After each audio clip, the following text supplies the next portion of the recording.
పెళ్ళైనా పండగైనా వేడుక ఏదైనా పట్టు చీరల ప్రత్యేక వేదిక వారాహి సిల్క్స్. టాలీవుడ్ లో వరుస విషాదాలు చోటు చేసుకుంటున్న ఈ క్రమంలోనే ప్రముఖ నటుడు విజయ రంగరాజు అలియాస్ రాజ్ కుమార్ తాజాగా మరణించారు.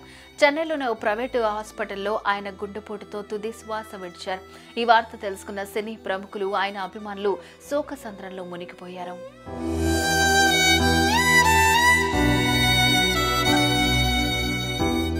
1994లో వచ్చిన భైరవ ద్వీపం చిత్రంతో తెలుగు చిత్ర పరిశ్రమలోకి అడుగుపెట్టారు విజయ రంగరాజు.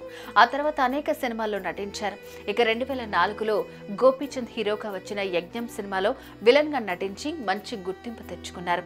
తెలుగుతో పాటు తమిళ, మలయాళ చిత్రాల్లో ఎక్కువగా విలన్ సహాయ పాత్రలు పోషించిన రాజ్ కుమార్ అకాల మరణం అనేది ఇప్పుడు అందరినీ కంటతడి పెట్టిస్తోంది.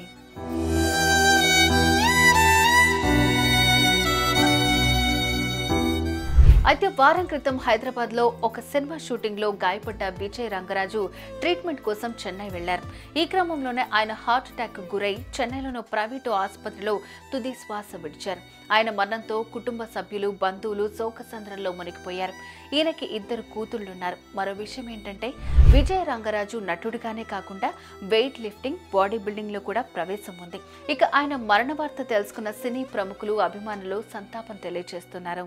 సుమన్ టీవీలో మీ పర్సనల్ అండ్ బిజినెస్ ప్రమోషన్స్ కోసం కింది నెంబర్కి కాంటాక్ట్ చేయండి.